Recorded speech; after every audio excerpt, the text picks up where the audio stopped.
यहाँ पर देखिए लिखा हुआ है श्री दशरथ पुत्रेष्टि यज्ञ स्थल मखौड़ा धाम। क्योंकि राम जी अपने माता जी के गर्भ में 11 महीना 24 दिन थे, यानी 12 महीना हुआ, तो इसलिए जो 12 वर्ष के लिए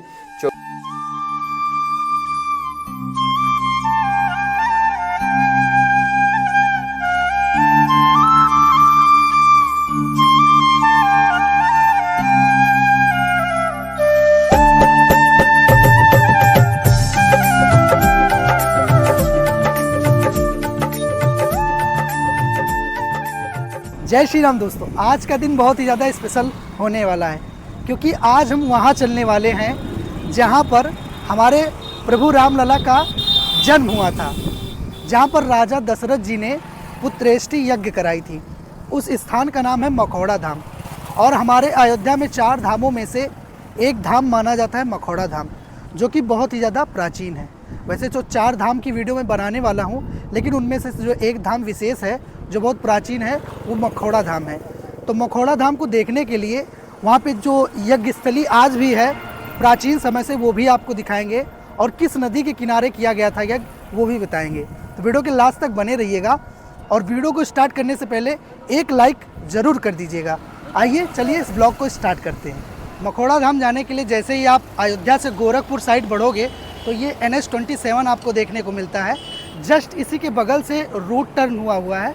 यहाँ पर गोंडा का बोर्ड लगा हुआ है, यहाँ से लेफ्ट टर्न होना होगा और यहाँ से 400 मीटर आगे चलने के बाद देन फिर आपको राइट टर्न होना पड़ेगा। नेशनल हाईवे से जैसे ही मैं आता हूँ 400 मीटर आगे तो यहाँ पर बोर्ड लगा हुआ है, भगवान श्री स्वामी नारायण की प्रगट भूमि छपिया धाम में आपका स्वागत है। तो यही रास्ता जो है छपिया धाम को भी जाता है और मखौड़ा धाम को भी जाता है। तो मखौड़ा यहाँ से लगभग 13 किलोमीटर दूर पड़ता है। चलिए आपको लेके चलते हैं और उसकी कथाओं से अवगत कराते हैं। ऐसे वीडियो में बने रहिएगा। लगभग 13 किलोमीटर अयोध्या से चलने के बाद हम आ जाते हैं ऐसे प्राचीन स्थान पर जहाँ पर हमारे प्रभु श्री राम के जन्म के लिए पुत्र कामेक्षी यज्ञ किया गया था, जिसको बोलते हैं पुत्रेष्टि यज्ञ। पीछे बैकग्राउंड आप देख पा रहे हो ये मखौड़ा धाम का है और ये रोड जो आप देख पा रहे हो ये जाता है छपिया धाम को। और फिलहाल आज हम एक्सप्लोर करने वाले हैं अपने अयोध्या का, मतलब जो बहुत ही प्राचीन स्थानों में से एक है मखौड़ा धाम। और यहाँ कौन सी घटना घटी थी, किस लिए ये प्रसिद्ध है, सारी चीज़ एक्सप्लोर करके आपको दिखाएंगे। बने रहिएगा वीडियो के लास्ट तक। बात करिए जाए लोकेशन की तो ये बस्ती जनपद में पड़ता है, हर्रैया इसका नाम है और यहाँ पर ही स्थित है हमारा मखौड़ा धाम। ये आप देख सकते हो सामने गेट बना हुआ है मखौड़ा धाम का। अभी फ़िलहाल मैं अंदर चलता हूँ और आपको दिखाता हूँ कि वर्तमान समय में ये मखौड़ा धाम की क्या स्थिति है और क्या महिमाएं हैं। भाई ऐसे जगह पर आने करना बहुत बड़ा सौभाग्य की बात है कि जहाँ पर यज्ञ किया गया हो, जहाँ प्रभु श्री राम को जन्म के लिए या उनके चारों भाइयों के जन्म के लिए वो स्थान पर आना बड़ा मतलब एक पुण्य की बात है। तो आज आइए आपको भी दिखाते हैं हमारा मखौड़ा धाम कैसा है।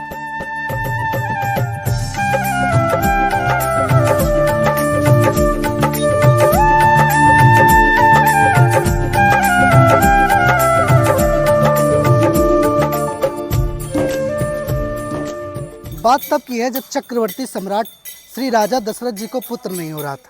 मतलब बहुत ही ज़्यादा चिंतित होते हैं और उनके मुख पर बहुत ही ज़्यादा चिंता दिखाई पड़ता है। तब गुरु वशिष्ठ जी जो है उनको देखते हैं और उनसे पूछ बैठते हैं कि आप इतना चिंतित क्यों हैं, आपके मुख पे इतना चिंता क्यों झलक रहा है। तो कहते हैं कि गुरुवर, लगभग समय बीतने वाला हो रहा है और हमारा जो वृद्धावस्था धीरे धीरे आ रही है और एक भी पुत्र का जो सुख है अभी तक हमको नहीं मिला है। गुरु वशिष्ठ जी कहते हैं कि आप चले जाइए श्रृंगवेरपुर, वहाँ पर श्रृंगी ऋषि नाम के एक ऋषि रहते हैं, उनको बुला कर लाइए और अयोध्या में मनोरमा नदी के तट पर एक यज्ञ कराइए जिसका नाम है पुत्रेष्टि यज्ञ।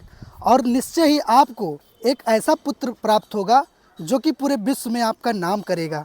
तो उनका ये बात सुन करके गुरु वशिष्ठ जी जो है श्रृंगवेरपुर धाम को पैदल ही जाते हैं बिना चरण पादुका के और श्रृंगी ऋषि से निवेदन करते हैं कि प्रभुवर आप चलिए अयोध्या में हमारे लिए पुत्रेष्टि यज्ञ करने का आयोजन करें। दोस्तों जहां प्रेजेंट टाइम पर मैं खड़ा हूं, पीछे आप नदी देख पा रहे हो, इस नदी का नाम है मनोरमा नदी।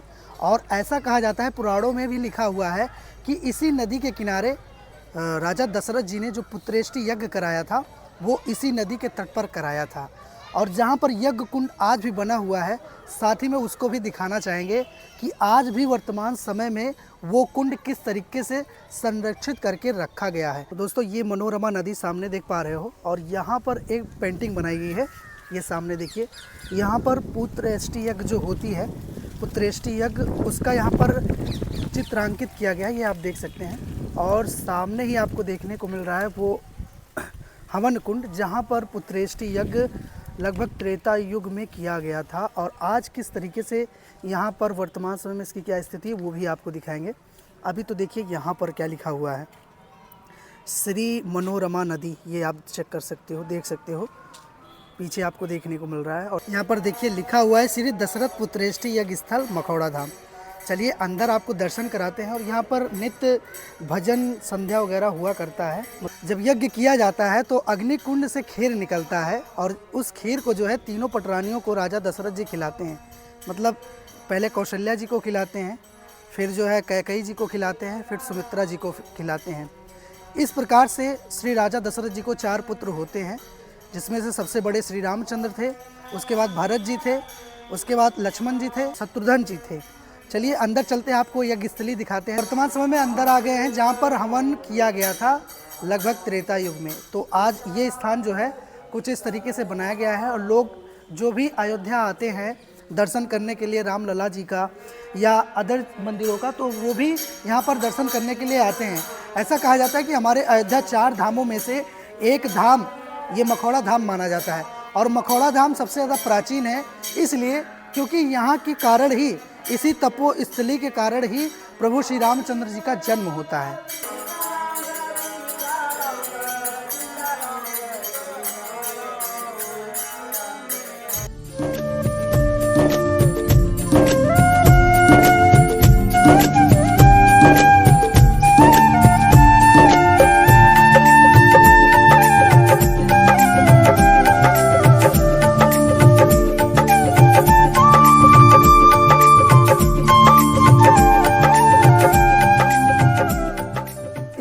हम लोग आ जाते हैं मंदिर के प्रांगण में जहां हमारे प्रभु श्री राम जी विराजमान हैं।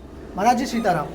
जी शरण जी। हमारे भगवान रामचंद्र जी के साथ कौन कौन विराजमान है यहाँ पर? इस समय जो है बीच में राम जी हैं, हाँ? लक्ष्मण जी हैं, अच्छा, सीता जी हैं, अच्छा, उसके बगल में जो है हनुमान जी हैं। बाल स्वरूप नहीं है ये? नहीं, बाल स्वरूप। बाल स्वरूप। तो मखौड़ा धाम जो है हमारे अयोध्या में बहुत ही प्राचीन स्थानों में से एक है जी, ऐसा पुराणों में भी लिखा है। तो इसकी क्या महिमा है, हमारे व्यूवर्स को बताना चाहेंगे?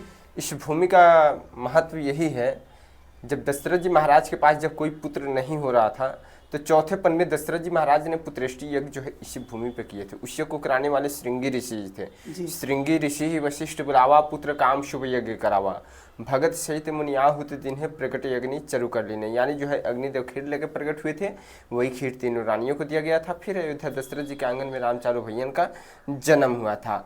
अभी भी जो है जो दशरथ जी यज्ञ किए थे वही यज्ञ यहाँ अभी भी चलता है, प्रतिवर्ष होता है श्री राम महायज्ञ। बैसाख में अक्षय तृतीया से जानकी नवमी तक जो है वह यज्ञ होता है। और अयोध्या के 3 परिक्रमा होता है, 5 कोसी, 14 कोसी, 84 कोसी। 84 कोसी की परिक्रमा जो है इसी मखौड़ा धाम से स्टार्ट होता है और पुनः जो है फिर यहीं पे समापन भी होता है। चैत्र पूर्णिमा के 84 कोसी परिक्रमा स्टार्ट होता है और बैसाख में अक्षय तृतीया से जानकी नवमी तक जो है यहाँ पे भव्य जो है श्री राम महायज्ञ होता है। और विशेष खास करके जो है यहाँ पे 24 घंटा दिनों रात जो है संकल्प जो है 12 वर्ष के लिए श्री सीताराम नाम धुंज है। वो 12 वर्ष क्यों चल रहा है? क्योंकि राम जी अपने माता जी के गर्भ में 11 महीना 24 दिन थे, यानी 12 महीना हुआ। तो इसलिए जो 12 वर्ष के लिए 24 घंटा अखंड श्री सीताराम नाम धुन जो है यहाँ पे चल रहा है। दोस्तों जहाँ जहाँ पर भी हमारे प्रभु रामलला विराजमान है, भगवान रामचंद्र, उनके मंदिर के बाहर हमारे भोलेनाथ जरूर विराजमान होते हैं। तो यहाँ पर भी शिवलिंग अंदर विराजमान है, यहाँ पर भी दर्शन जरूर करिएगा। सामने ही मनोरमा नदी आपको देखने को मिल रही है, एक बरगद का पेड़ आपको देखने को मिलेगा। तो दोस्तों आज के वीडियो में मैंने आपको दिखाया मखौड़ा धाम। मखौड़ा धाम बहुत ही ज़्यादा प्रसिद्ध है हमारे अयोध्या में। देखिए ये दूसरे जनपद में लगता है, ये बस्ती है, हर्रैया वो है क्या बोलते तहसील है, उसी के अंतर्गत मखौड़ा धाम आता है। आप जब भी कभी अयोध्या आइएगा तो चारों धाम में से एक धाम हमारा मखौड़ा धाम है, क्योंकि यहाँ पर हमारे प्रभु श्री रामलला का जन्म हुआ था। तो यहाँ पर दर्शन करने ज़रूर आइएगा और यहाँ का फल भी बहुत ही अनोखा है, जैसा कि आप लोग जानते हैं।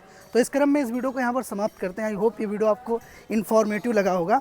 वीडियो लगा हो इन्फॉर्मेटिव तो कर दो एक लाइक और चैनल को कर दो सब्सक्राइब और वीडियो को ज़्यादा से ज़्यादा शेयर कर दो ताकि सभी लोग को हमारे मखौड़ा धाम के बारे में जानकारी मिल सके।